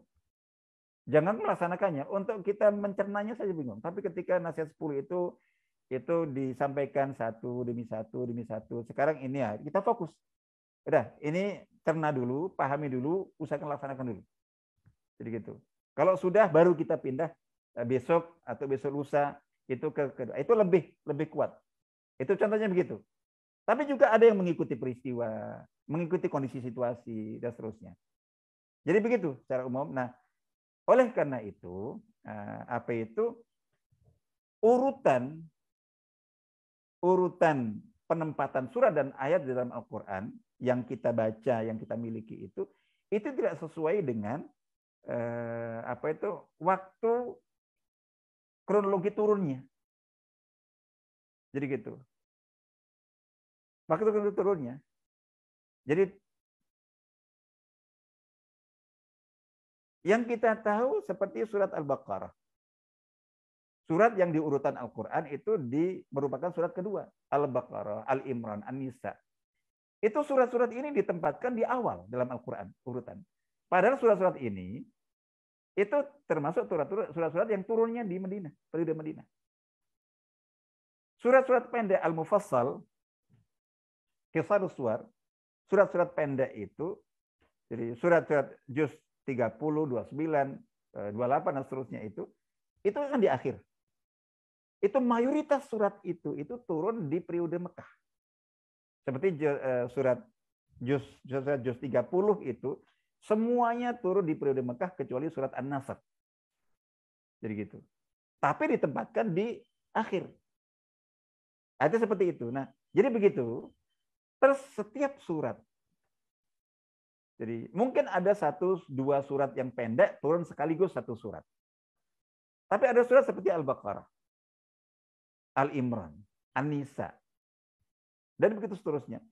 Itu surat panjang ini, itu mungkin satu surat itu turunnya bertahun-tahun. Dalam peristiwa yang berbeda-beda.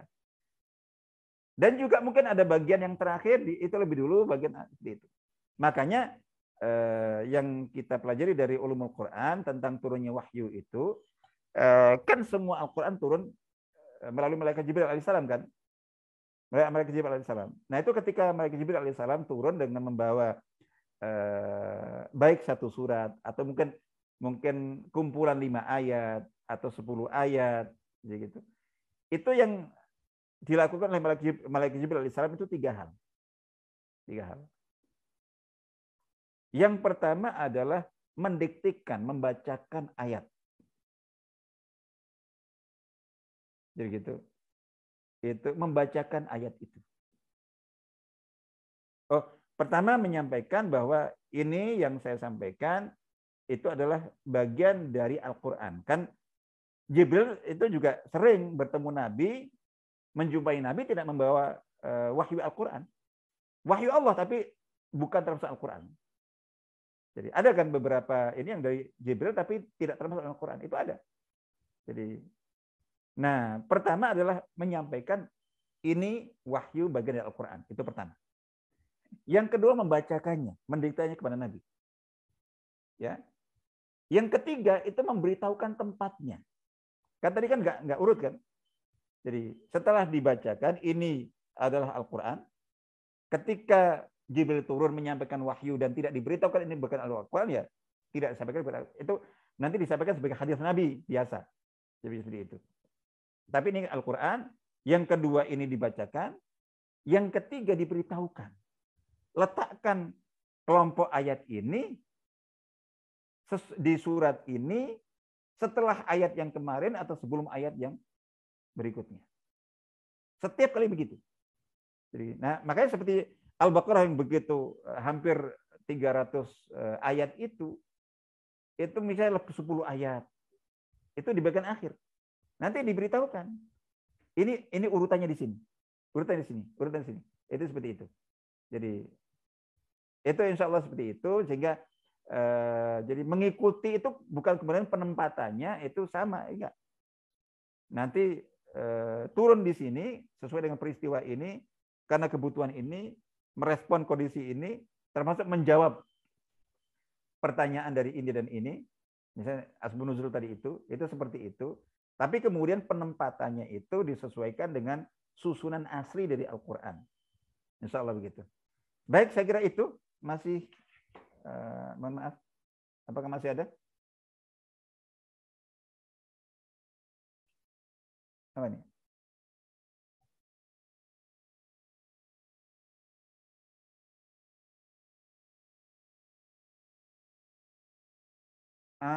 Ya, ini terakhir terkait dengan belajar ilmu, apakah harus punya sanad? Jadi apa itu? Ya ini kita kalau bicara sanad ini, tapi intinya adalah apa itu? Bisa dikatakan mungkin sekarang itu tidak ada. Jadi rata-rata yang disampaikan punya sanad itu, apalagi sanadnya itu sampai pada Rasulullah SAW, itu seperti sanadnya hadis dulu itu sudah tidak ada. Jadi kalau yang disebut sanad, hakikatnya sanad seperti sanad periwayatan hadis itu setelah akhir masa perawi Bukhari, Muslim, Tirmidzi, Nasai dan seterusnya, itu tahap itu sudah tidak ada. Kalaupun ada itu rata-rata bersifat formalitas. Jadi gitu. Nah, yang benar itu harus ada guru betul. Jadi meskipun kita sudah baca kitab, perlu baca kitab dan banyak tapi tetap butuh guru. Guru syaratnya 2, yang pertama memang punya ilmu, yang kedua amanah. Jadi gitu, di bawah itu secara umum begitu. Betul-betul ini. Tapi harus punya sanad. Ya, guru itu kan dia punya guru juga. Dia punya guru juga, insya Allah punya guru. Ya nggak mungkin dia, makanya ketika kita belajar itu belajarnya di mana? Belajar di pesantren ya, punya guru kiainya. Pasti otomatis, insya Allah. Cara begitu. Jadi belajar di pesantren, gurunya A, B, C, D. Hanya saja mungkin ada yang memang mencatat. Mohon maaf, jadi bahwa apa itu? Jadi ada yang mencatat sehingga setiap ini disebutkan gurunya si A, si B, si C. Masya Allah itu. Bagus. Tapi ada yang seperti saya, ya apa itu memang tidak mencatat. Tidak mencatat. Yang mencatat itu formalitas. Ya bagus, tapi intinya untuk memastikan bahwa dia belajar ilmu itu dengan guru yang memang insya Allah memadai, kompeten, ya memang punya ilmu yang bisa kita cari tahu, misalnya ini belajarnya di mana. Belajarnya di mana, itu pada siapa, insya Allah gitu. Jadi itu akan ada. Nah, cuman kalau bahwa harus bersanad, itu saya mohon maaf, yang mungkin masih terjaga itu sanad, kalau artinya sampai terus itu dalam pembacaan Al-Quran itu masih ada. Itu pun juga tidak mutlak. Kalau ingin lebih bagus, apakah misalnya kita mau belajar Al-Quran terus kemudian gurunya nggak bersanad, itu terus nggak bisa, enggak, tidak benar. Jadi selama memang insya Allah dia punya ilmu, punya kemampuan, tidak semua. Jadi ya memang yang lebih sempurnanya begitu, tapi itu pun yang terjaga Al-Quran. Ilmu yang lainnya formalitas, ilmu hadis, ilmu fikih. Jadi kalau sanadnya maksudnya ada gurunya dia, si A, si B, si C, insya Allah itu. Jadi baik. Saya kira itu insya Allah kita cukupkan sampai di sini. Ini sudah lewat waktunya. Semoga bermanfaat dan mohon maaf jika ada yang berkenan, dan terima kasih jazakallahu khairan katsira atas mutabaahnya, atas tensinya dan atas perhatiannya. Semoga Allah merahmati kita semuanya, dan kita pungkasi dengan berdoa kepada Allah Ta'ala dengan membaca doa teragung dan doa yang paling mustajab, umul kitab Al-Fatihah. A'udzubillahi minasyaitonir rajim. Bismillahirrahmanirrahim. Alhamdulillahirabbil alamin. Arrahmanir rahim. Maliki yaumiddin. Iyyaka na'budu wa iyyaka nasta'in. Ihdinas siratal mustaqim. Siratal ladzina an'amta 'alaihim ghairil maghdubi 'alaihim waladdallin. Amin. Amin. A'udzubillahi minasyaitonir rajim. Bismillahirrahmanirrahim. Allahumma shalli wa sallim wa barik ala sayyidina Muhammad wa ala ali sayyidina Muhammad walhamdulillahi alamin. La ilaha illa anta subhanaka inna kunna minadh dhalimin. Hasbunallahu wa ni'mal wakeel.